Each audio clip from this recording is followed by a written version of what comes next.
Je roule en Kona électrique cette semaine. Puis avant de retourner la voiture à Hyundai, je dois m'assurer qu'elle est à peu près à 100%. J'ai déjà une voiture branchée à la maison. Fait qu'on va profiter de l'occasion pour faire un petit vlog puis vous montrer comment vous pouvez prendre votre voiture électrique et la recharger sur une borne publique de niveau 2. Puis ça peut être aussi un exemple de comment recharger son véhicule électrique si vous n'avez pas une borne de recharge à la maison, ni accès, ne serait-ce qu'à une prise 110 volts. Bien, pour les gens qui habitent en ville, en appartement, qui n'ont pas accès à une infrastructure de recharge à la maison, il y a des alternatives. Je vais vous expliquer ça.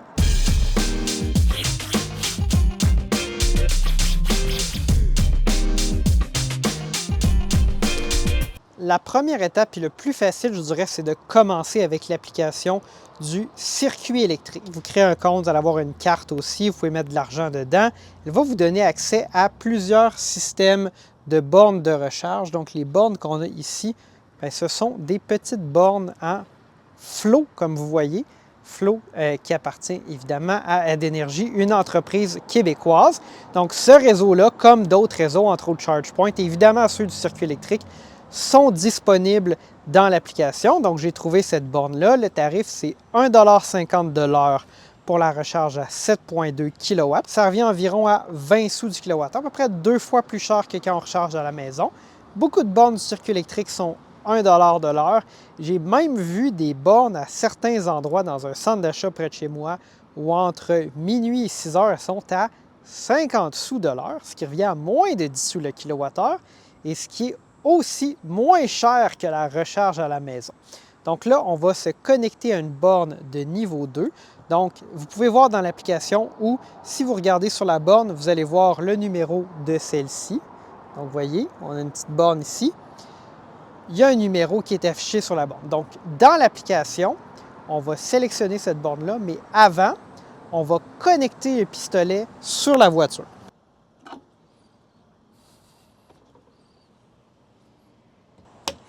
Donc, on voit que la recharge a débuté. Donc, notre Kona est branché et puis ça a commencé.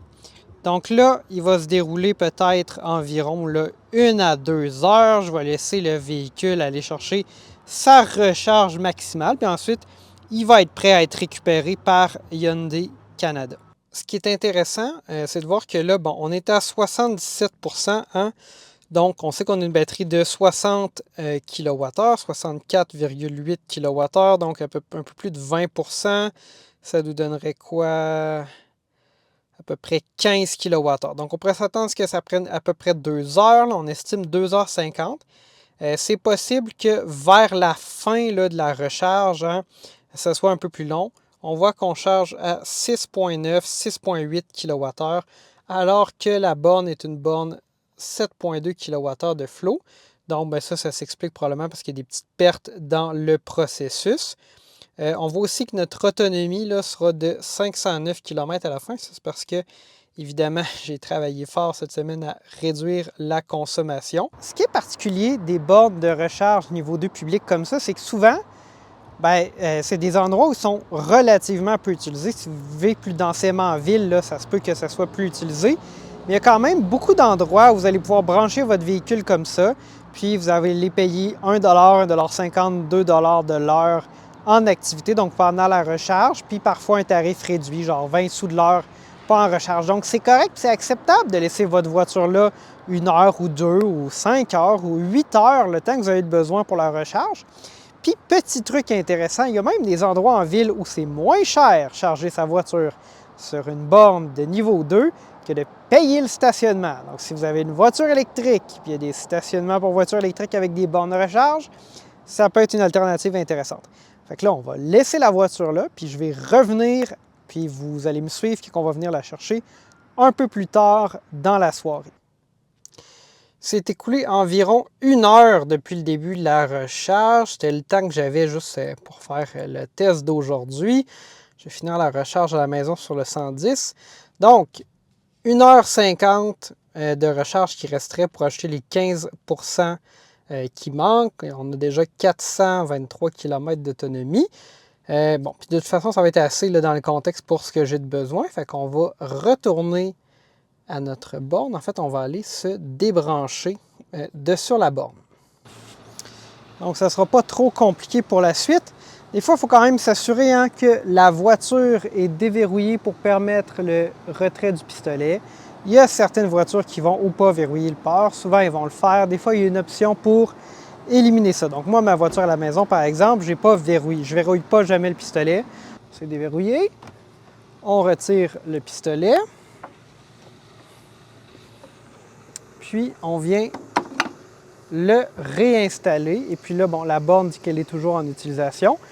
Mais dans quelques secondes, ça va s'arrêter. Puis je vais retourner dans la voiture et vous dire combien ça nous a coûté la recharge pour combien de kWh. Donc, je vous affiche ici à l'écran le résumé. On a ajouté 6,7 kWh en environ 59 minutes.